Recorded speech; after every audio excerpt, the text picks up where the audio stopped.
afternoon, everyone. Today we will present the case study about the topic anonymity in digital forensics. Um, okay, for the first, it's a background project.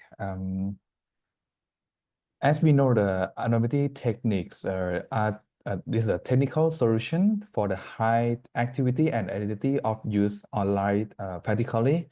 So most of cyber criminals use them to access the website such as the dark web and hide digital trace or hack or do other illegal activity as anonymous. So it can help to cover the metadata such as the IP and location. Therefore, this case study will focus on to understand these anonymity tools in the real world and applying the digital forensics solution to identify the anonymous metadata, such as the Tor node, proxy chain, VPN solution, and how to avoid and detect these two in the business practice. And our objective is to study and understand how anonymity tool mechanism, how it works, and analyze them techniques. And then we will apply the digital forensic with to identify the metadata and trace. And we are focusing on the two that are the proxy chain, VPN, and Tor browser. So the first is the proxy chain. The proxy chain is the basic solution to cover IP and location of the user because it uses like the third-party gateway to access the internet. As you see in the picture on the right side, the proxy server solution, the online activity is not part to proxy. The destination can identify IP as 1.2.3.4, right? And if we use the proxy solution in the picture below, you can see that the target web server see the IP of the user as the 9.8.7.6. That is the proxy IP. So it's a proxy server, and the right side and the right side. Oh, sorry. And the right side is the proxy chain. You can see the solution is the same, but the proxy chain use the multiple proxy server at once. So you can see the many proxy server inside in the picture, and this is the increasing in terms of digital forensic.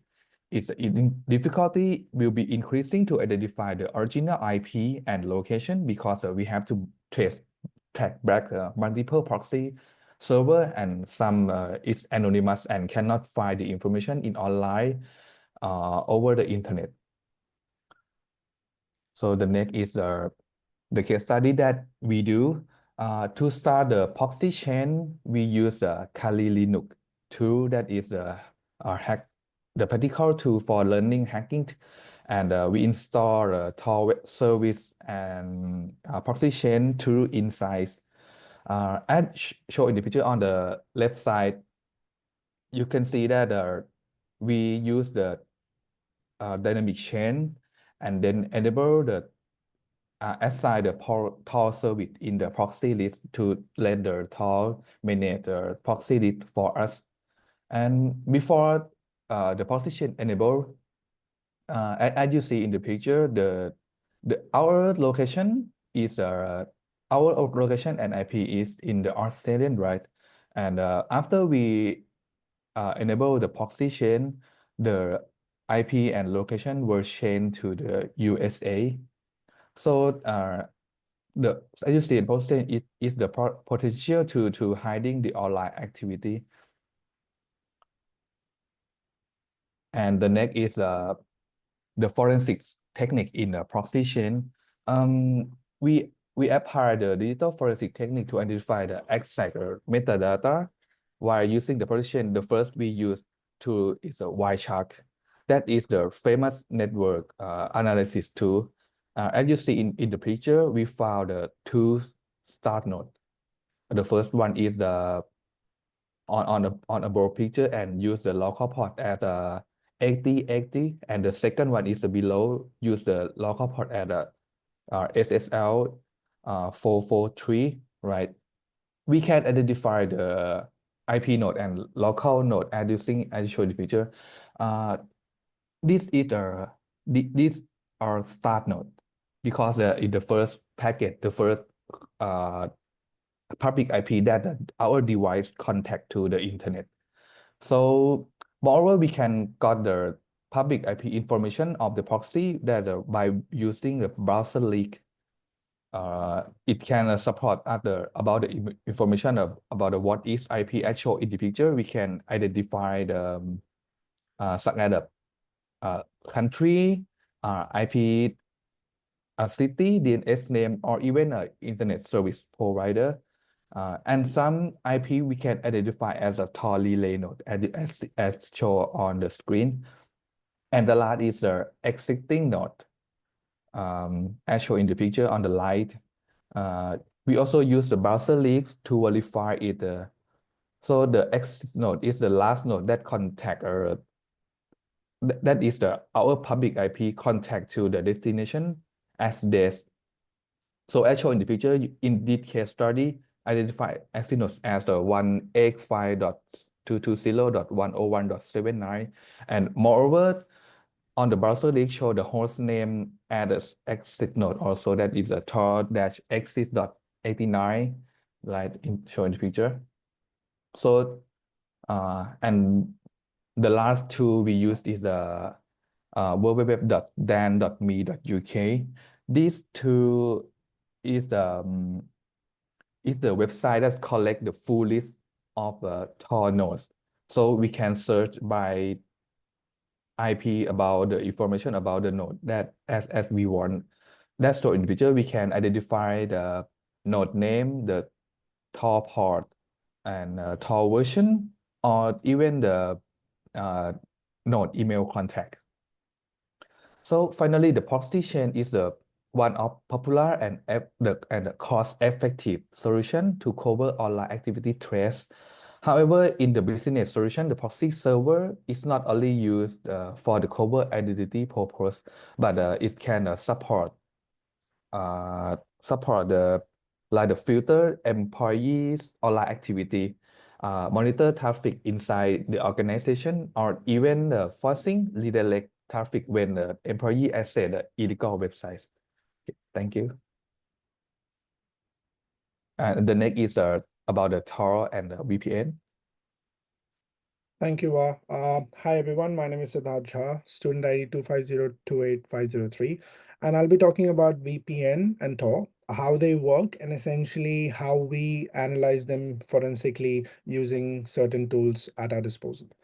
So VPN essentially stands for Virtual Private Network, and what it does is it creates a secure tunnel, through the public internet. So and it routes your internet traffic through an encrypted connection to a remote server, and in doing so, it hides your IP and it protects your data from the ISP and other network providers, who are watching. VPN is a very good tool to ensure that your network stays protected against eavesdroppers, but at the same time, it's not completely foolproof. And because it stores certain metadata, there is a possibility that if ISPs or eavesdroppers wanted to analyze your network, using some deep packet analysis, they would be able to do that. In certain situations, there are VPNs which are no-log VPNs, and they can be used to ensure, essentially create for yourself a virtual armored cable on the internet. And they're very effective in bypassing censorship and accessing geo-restricted content. Essentially, VPN uses protocols like OpenVPN and IPsec. They use latest encryptions like AES 256. And as I said, while they are great to shield your data from local eavesdropper, they still fall short when it comes to a complex forensic techniques. And if the eavesdropper have at their disposal complex tools like for deep packet analysis. Now, can we go to the next slide? Perfect. So over here, what I have shown you through my screenshots is essentially how one can set up a VPN and what it does to your network. It's very easy to set up a VPN. All you have to do is finalize a vendor for yourself. In this case, we have used NordVPN. You have to install an application. It's a very simple installation process for any OS, whether it is Mac, Windows, or Linux.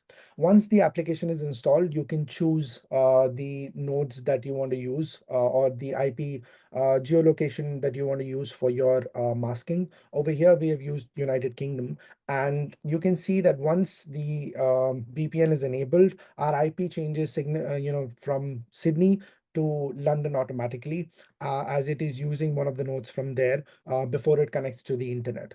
There is multiple ways to ensure that your VPN is working properly. One of the ways is to use websites like dnsleak.com to ensure that each and every node in the relay is registered to your VPN service provider and not leaking or not taking in nodes from unencrypted network.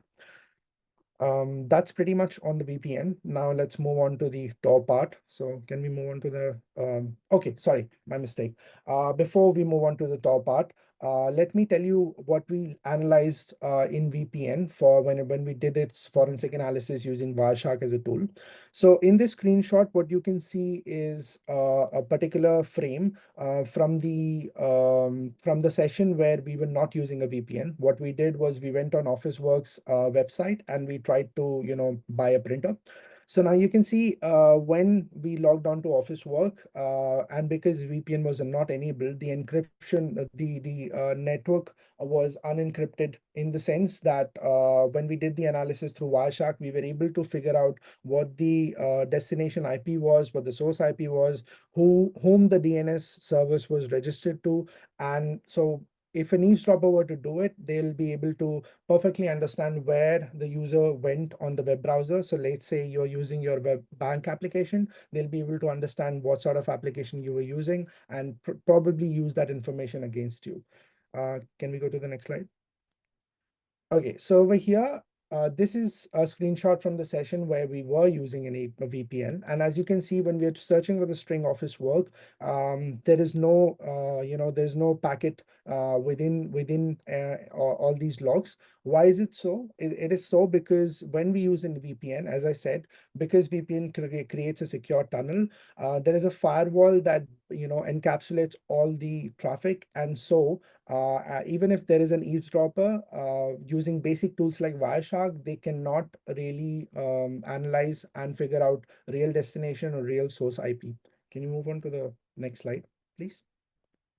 Yeah, so over here, as I said, right, there's a firewall, there's that the VPN uses. In the case of Node, it is using a WireGuard protocol. And as you can see, the packet is encrypted. It is highlighted at the bottom left.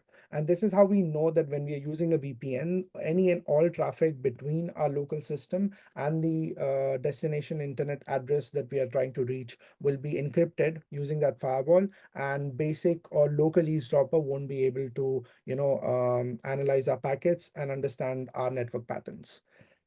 That's pretty much on the VPN. Now we'll move on to Tor. Yeah, perfect. So now when it comes to Tor, it is slightly better when it comes to anonymization techniques using Tor. Why? Because Tor is essentially an onion router. What it does is it provides layers of encryption at each node. Only the last or the exit node decrypts the final layer, making it difficult to trace the original source. What Tor does is use multiple or a very complex, network of thousands and millions of nodes. Many a times, at least three nodes are used, which is the entry, relay, and exit nodes. And Tor's design ensures that no single node knows both the user's identity and destination. And that's how it significantly reduces the risk of being traced. Now, the limited visibility that we get from Tor is so because any middle relay nodes, they only are able to understand what their next node in the path will be because the path is quite randomized.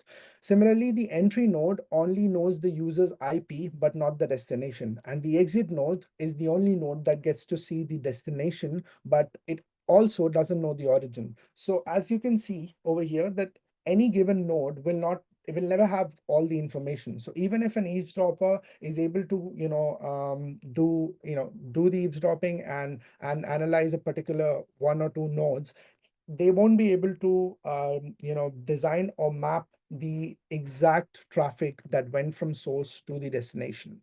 Now, how you can analyze the traffic is, you can use tools like Wireshark, but because it's such a multi-layered encryption and a relay-based data flow, it becomes very hard for analyzing those complex, traffic patterns. Now, since the network is such complex, it also leads to a very high latency. So you will see that when one is using Tor, the response time for each website or any website that you try to reach in the Tor browser is going to be a little slower than compared to your normal internet, and that is because it is using a very randomized path of nodes, and it takes certain amount of time for each packet to go from encryption to decryption and source to destination. Can we go to the next slide, please? Perfect. So over here, what you can see is, we're analyzing one of the frames, which we believe is the entry node. What is distinct over here is the way it connects to the destination. So over here, it is using, the source IP and the destination IP are connecting through an SSH connection, and you know, and you can see in the information section that it says server encrypted packet, which basically means that whatever information is being flown through or whatever connection is being made between the two nodes is encrypted, and it's not easily or voluntarily available for you to fetch. Now, moving on to the next slide, you can see over here that we have been able to identify one of the relay nodes. Now, how do we understand that this is a relay node? One of the key features is, if you again look into the info section, what you'll see is a line called continuation data, which signifies that the ongoing encrypted data transmission through the Tor network. And it also tells you the pattern of relaying traffic between different nodes within Tor itself. Now, to end the analysis, we'll look at the next slide, which is a screenshot for the exit node, or at least we believe that it's one of the exit nodes. There can be multiple exit nodes because, as I said, there are parallel traffic going on at the same time. This exit node, it's showing an application data message in both the frames, and it signifies that the traffic leaving the Tor network and is ready to reach the external destination. So finally, the decryption will happen. This node knows about your final destination, and it will be able to reach that exit. So this exit traffic prepares to exit Tor with encrypted data in the transit.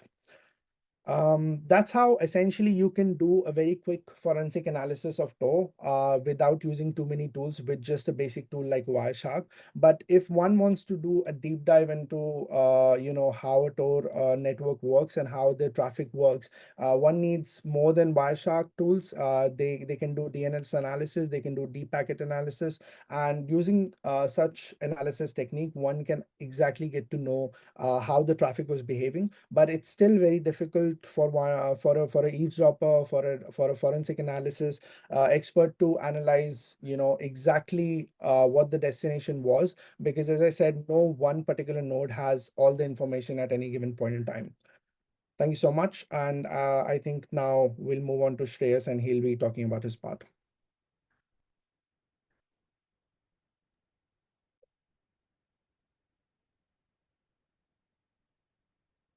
Hi, my name is Shreyas. So I will be taking the further part. So my student ID is 250761112.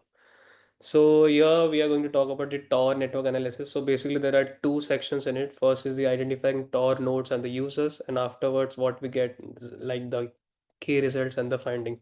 So basically in Tor network analysis, it's like very essential for investigating on anonymous online activities which usually occur on the web services, that is on the internet. It involves identifying nodes as well as tracking traffic to map users interaction. This type of analysis actually helps the forensic experts to actually trace the flow of information uh, through Tor, as well as potentially identified entry and exit point that use users leverage to stay hidden.